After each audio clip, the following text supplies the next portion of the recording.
Ever stumbled upon one of those really old, really spooky British folktales? The kind that makes the hair on your arms stand up, even when you're tucked in safely at home? Well, get ready, because today we re-diving deep into one of the most chilling and bizarre legends from the British Isles. The story of the Tallow Man. Our story begins not with a dusty old book, but with something far more tangible and haunting: bog bodies. Across Britain and Northern Europe, ancient bogs have been giving up their dead for centuries. These aren't just skeletons. They're human remains, sometimes thousands of years old, preserved in shocking detail by the unique acidic and oxygen-poor environment of the peat. We can see their hair, their skin, even the expressions on their faces. But archaeologists notice something strange about some of these Bronze Age bodies found in Britain. Their skin had a weird, waxy, almost soap-like texture. Analysis revealed they were coated in adipocere, a substance formed from body fat, but some also showed traces of something else. Animal fat. Tallow. It was as if they had been deliberately covered in it before being committed to the bog. Why would anyone do that? Was it a ritual? A form of preservation?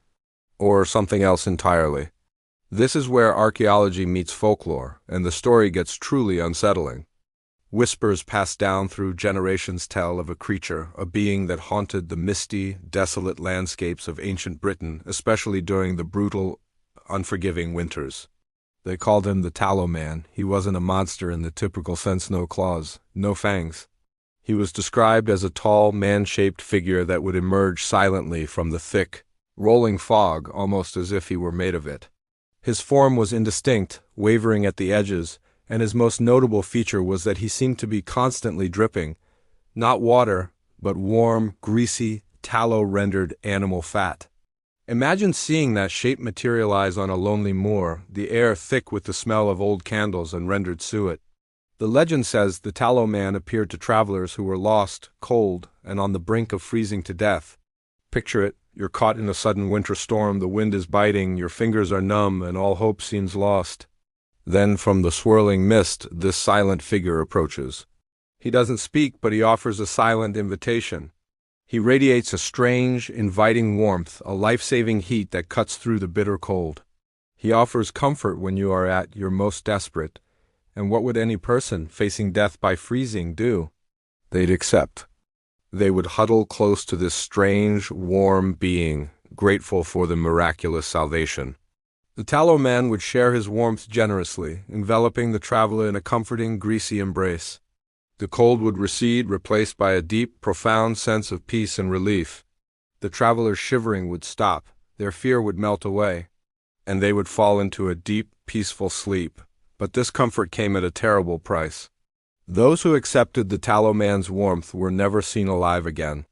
Weeks, months, or even years later, their bodies would be discovered, often in a nearby bog or a shallow, waterlogged grave, and their condition was always the same: unnaturally well preserved. Their skin was waxy and pale, smooth to the touch, as if it had been sculpted from tallow itself. Their eyes were sealed shut, as if glued together by the same greasy substance that coated their entire body. They looked less like they had died and more like they had been transformed into grotesque, lifelike candles. According to the folklore, the Tallow Man was the personification of winter itself. Not the pretty, sparkly winter of holiday cards, but the harsh, consuming, deadly winter of the ancient world. A force of nature given a vaguely human form. He offered warmth, yes, but he was also jealous. He believed that what he warmed, he owned. By accepting his gift, you gave yourself to him, to the cold, to the earth. He wasn't just saving you from the cold. He was preserving you in it forever. He was winter, keeping what it claimed. This brings us back to those bog bodies. Could this ancient folktale be a kind of cultural memory, an attempt to explain a real Bronze Age practice? Perhaps people who died from exposure in the winter were ritually coated in animal fat. Why? Maybe it was a way to give them back to the spirit of winter, an offering to appease a harsh and deadly season. The tallow coating would be a symbolic gesture, marking the deceased as belonging to this winter spirit. This Tallow Man, the body, now preserved by the fat and the bog, would become a permanent testament to the power of the cold. Or maybe the story came first. Maybe the fear of the Tallow Man was so real that when people found bodies preserved in this strange, waxy state, They immediately assumed it was his work. It was the only explanation that made sense of such a gruesome and unnatural sight. The legend provided a framework for understanding the unexplainable, turning a natural process of decomposition or lack thereof into a cautionary tale about the dangers of the wilderness and the strange beings that lurk within it. The Bronze Age in Britain was a time of immense change and belief. People lived in close connection with the natural world, and their spirituality was woven into the landscape itself. Bogs, in particular, were seen as sacred places, portals between the world of the living and the world of the gods or spirits. The sheer number of valuable offerings found in bog swords, jewelry, tools, and yes, human bodies, proves they were places of immense ritual importance. In this context, the Tallow Man fits perfectly.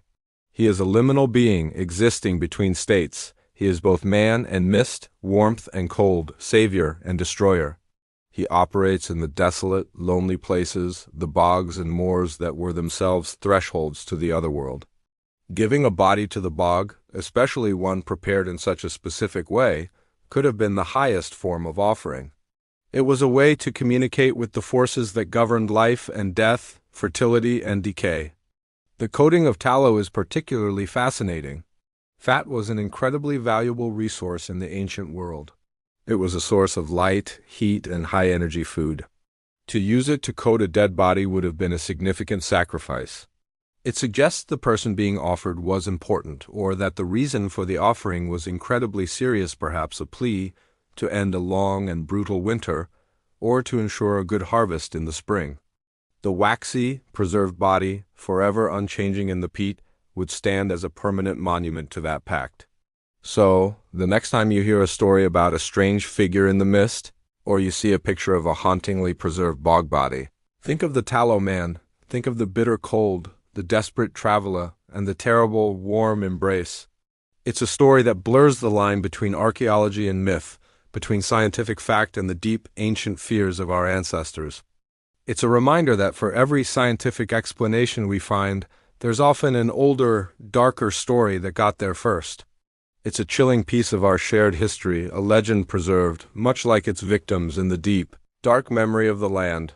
Thanks for joining me on this journey into the misty past. If you enjoyed this dive into dark folklore, be sure to hit that like button and subscribe for more tales from the shadows. Let me know in the comments what ancient legend you want me to explore next.